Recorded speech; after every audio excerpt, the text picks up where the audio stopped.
विश्व के कोने कोने में यूट्यूब के माध्यम से हमसे गुरु मंत्र लेकर वैदिक परंपरा में आगे बढ़ने वाले मेरे प्रिय शिष्यों, सज्जन और सन्यासियों, आज की कथा में हम बताएंगे कि सबसे बड़े भगवान कौन हैं।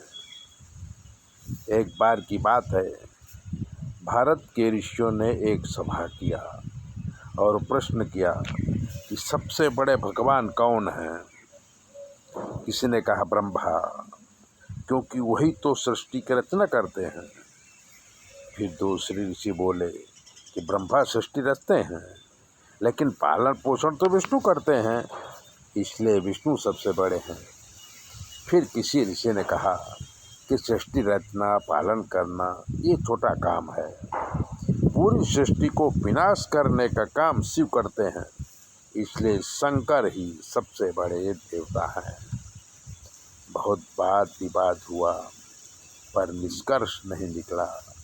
तब सारे ऋषि मिलकर भृगु ऋषि से प्रार्थना किए कि आप तीनों देवों की परीक्षा करें और बताएं कि सबसे बड़े देव कौन हैं। ऋषियों की प्रार्थना से भृगु ऋषि गए ब्रह्मलोक में जाके ब्रह्मा जी ने कहा, आओ बेटा। पर भृगु ऋषि ब्रह्मा को प्रणाम किए बिना आसन में बैठ गए। जो ब्रह्मा जी को ठीक नहीं लगा, उनको अंदर अंदर क्रोध आया पर कुछ बोले नहीं। थोड़ी देर बैठ के भृगु ऋषि शंकर भगवान के पास गए। शंकर भगवान बोले कि आओ भाई। भृगु ऋषि शंकर भगवान को नमस्कार किए बिना आसन पर बैठ गए, जिससे शिव क्रोधित हो गए और त्रिशूल लेके भृगु ऋषि को मारने दौड़े। पार्वती जी ने भृगु ऋषि को बचाया और वहाँ से जाने को कह दिया। अब भृगु ऋषि विष्णु भगवान के पास आए। विष्णु भगवान क्षीर सागर में आराम कर रहे थे। लक्ष्मी जी उनके पैर दबा रही थीं, तो भृगु ऋषि ने सीधे विष्णु भगवान की छाती में जोर से लात मारी। विष्णु भगवान उठे और भृगु ऋषि के पैर दबाने लगे और कहा कि हे ऋषि, मेरी छाती वज्र के समान है, आपके चरण कोमल हैं, तो कहीं चोट तो नहीं लगी।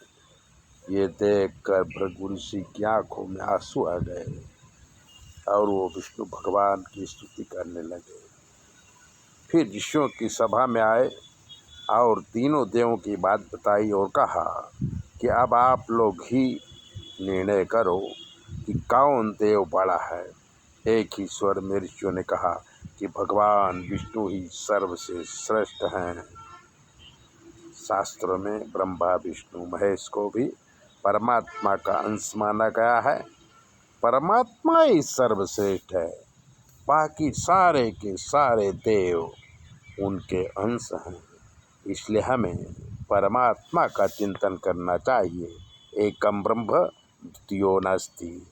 ऐसी कथा सुनने के लिए चैनल को सब्सक्राइब कर लीजिए, लाइक कर दीजिए।